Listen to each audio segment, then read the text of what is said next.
Bonsoir ou bon après-midi de la région métropolitaine de Manille aux Philippines, au sud-est de l'Asie. Je vais pour votre bénéfice, lire mon résumé sélectif des titres d'actualité sur la page d'Internet du journal français et international Le Monde pour jeudi le 1er novembre 2018. Comme toujours, je vous déclare que je ne veux violer aucun droit d'auteur avec ce vidéo. Le retour en grâce de la sorcière, nouvelle figure du féminisme.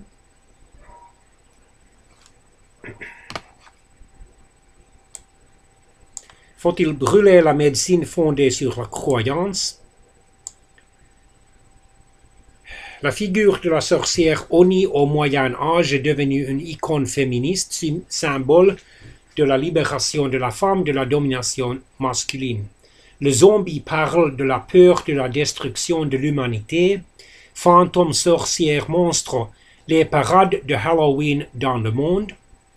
Nouvelle-Calédonie, la grande marche vers l'indépendance. Dimanche le 4 novembre, les 174 154 électeurs du territoire inscrits sur une liste électorale spéciale se prononceront pour ou contre l'indépendance de leur île vis-à-vis de la France. Harcèlement sexuel, des salariés de Google se mobilisent.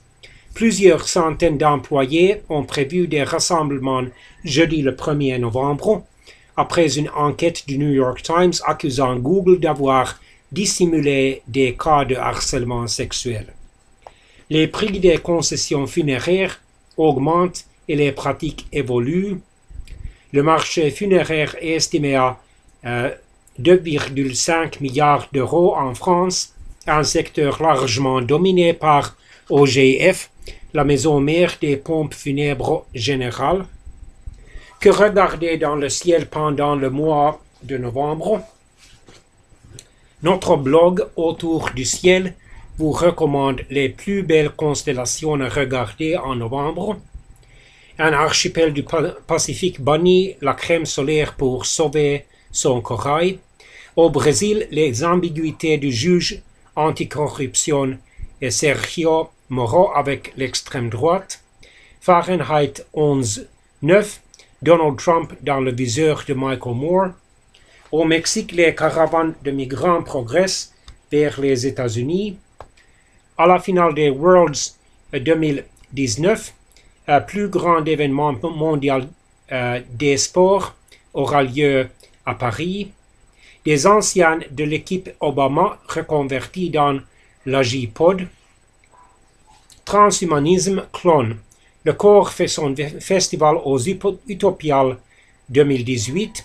Finale de Coupe Davis avec Gasquet, Puy et Tsonga sans mon fils et Bento.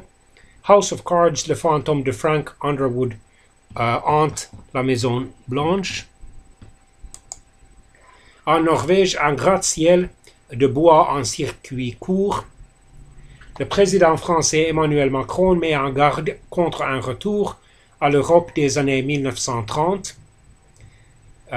L'Australie va évacuer tous les enfants migrants de l'île de Nauru. L'échec du lancement d'une fusée Soyuz a été causé par une déformation d'un capteur. HRW dénonce les violences contre les femmes en Corée du Nord. Traverser la vente de tirages sélectionnés par Magnum, Photo et Aperture.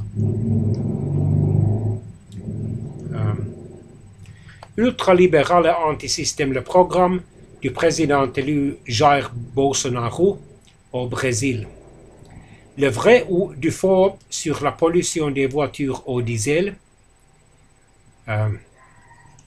Comment le gerrymandering ou charcutage électoral pèse sur l'élection américaine. Seulement 5 jours restent jusqu'aux élections du mi-mandat aux États-Unis. En dénonçant le droit du sol, le président Trump provoque des tensions dans son camp.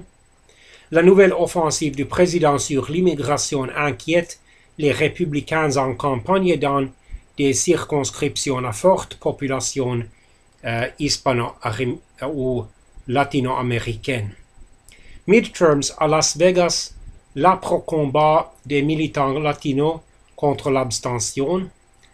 Dans les villes éthiopiennes frontalières de l'Érythrée, l'affluence de réfugiés ne tarit pas. Polémique sur la gestion d'avoirs libyens en Belgique. Attendant de jouer, le Danemark exige des sanctions contre l'Iran.